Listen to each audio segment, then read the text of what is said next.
ഞങ്ങളെ തിരിച്ചു കളയുന്ന അല്ലാഹ് സബ്ബിത് ഖൽബി അലാ ദീനിക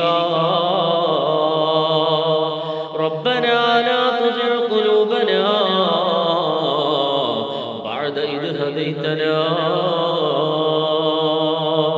നീ ഞങ്ങളെ സന്മാർഗത്തിലേക്ക് എത്തിച്ചതിന് ശേഷം നീ വഴിവിയപ്പിക്കല്ലേ അല്ലാഹ്. തികച്ച ആശയങ്ങൾ നൽകി ഞങ്ങളെ നീ പരീക്ഷിക്കല്ലേ അല്ലാഹ്.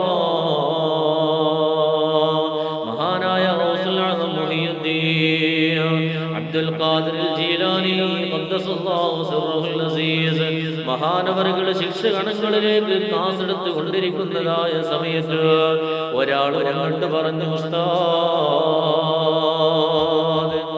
നിങ്ങളെ ചരക്ക് കയറ്റി വരുന്നതായ കപ്പല് ആ സമുദ്രത്തിന്റെ നടുവിൽ നിന്ന് കത്തിയിട്ടുണ്ട് ഉസ്താദ്. ഇത് കേട്ടപ്പോ മഹാനവറുകളും ഇങ്ങനെ തലതാഴ്ത്തിയിട്ട് പറഞ്ഞു, അൽഹംദുലില്ലാഹ്.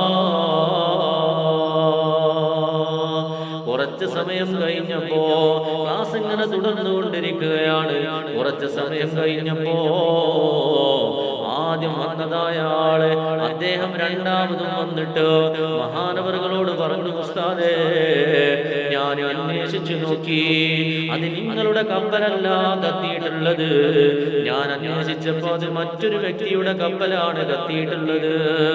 ഇത് കേട്ടപ്പോഴും ഉസ്താദ് തലയൊന്ന് താഴ്ത്തിയിട്ട് പറഞ്ഞു, അൽഹംദുലില്ലാഹ്. അങ്ങനെ ക്ലാസ് മുഴുവനും കഴിഞ്ഞപ്പോ ശിഷ്യന്മാര് ചോദിച്ചു, ഉസ്താദേ, എന്തിനാണ് രണ്ട് തവണയും അൽഹംദുലില്ലാഹ് എന്ന് പറയാനുള്ളതായ കാരണം? ആദ്യം വന്നയാൾ പറഞ്ഞു, ഉസ്താദേ, നിങ്ങളെ കപ്പലാണ് കത്തിയിട്ടുള്ളതെന്ന് പറഞ്ഞപ്പോ നിങ്ങൾ അൽഹംദുലില്ലാഹ് എന്ന് പറഞ്ഞു.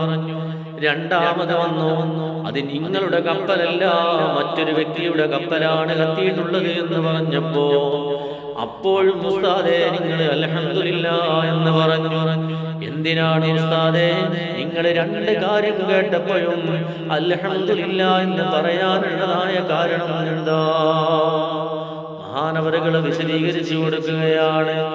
ഒന്നാമതായി എന്റെ കപ്പലാണ് കത്തിയിട്ടുള്ളത് എന്ന് പറഞ്ഞപ്പോ ഞാൻ അൽഹംദുലില്ലാഹ് എന്ന് പറയാനുള്ളതായ കാരണം, എനിക്ക് അല്ലാഹു തആല തന്നതായ സമ്പത്ത്, ആ സമ്പത്ത് നഷ്ടപ്പെട്ടതിന്റെ കാര്യത്തിൽ എന്റെ മനസ്സിൽ വല്ല വിഷമവും വന്നിട്ടുണ്ടോ